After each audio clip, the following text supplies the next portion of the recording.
पुढल्या बातमीकडे आपण वळूयात। सरपंच संतोष देशमुख हत्या प्रकरणामध्ये धनंजय मुंडेंसह 10 जणांना सह आरोपी करा अशी मागणी अंजली दमानिया यांनी केली आहे। सगळं धनंजय मुंडेंच्या माहितीमध्ये झालं असा आरोप अंजली दमानिया यांनी केलाय। बालाजी तांदळे, शिवलिंग बोराडे, सारंग आंधळे या सगळ्यांना मेसेज पाठवण्याचं काम देखील धनंजय मुंडेंच्या फोनवरनं होतं असा आरोप दमानिया यांनी केलेला आहे। प्रकरण शेकायला लागलं तेव्हा तो आरोप कराड किंवा स्वतःपर्यंत पोहोचू नये म्हणून या लोकांना अटक करून तिथल्या तिथे प्रकरण निपटवा यासाठी धनंजय मुंडे प्रयत्न करत होते असं दमानिया यांनी म्हटलंय।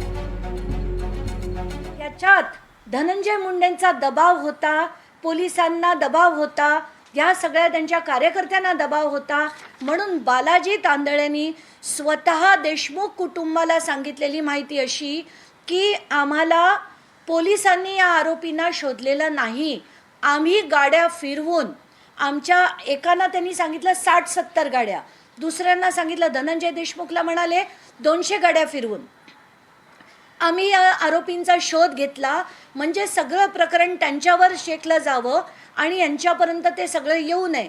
तर माझी पहिली मागणी की सगळ्यांना सह आरोपी करा।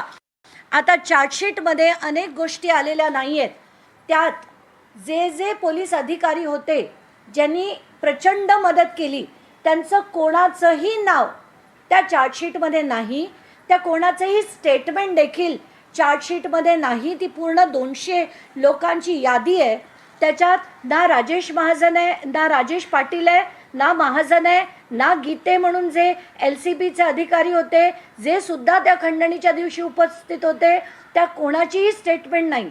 आणि त्या LCBचे जे गीते होते त्यांनी प्रचंड प्रमाणात मदत केली होती ह्या सगळ्या टोळीला।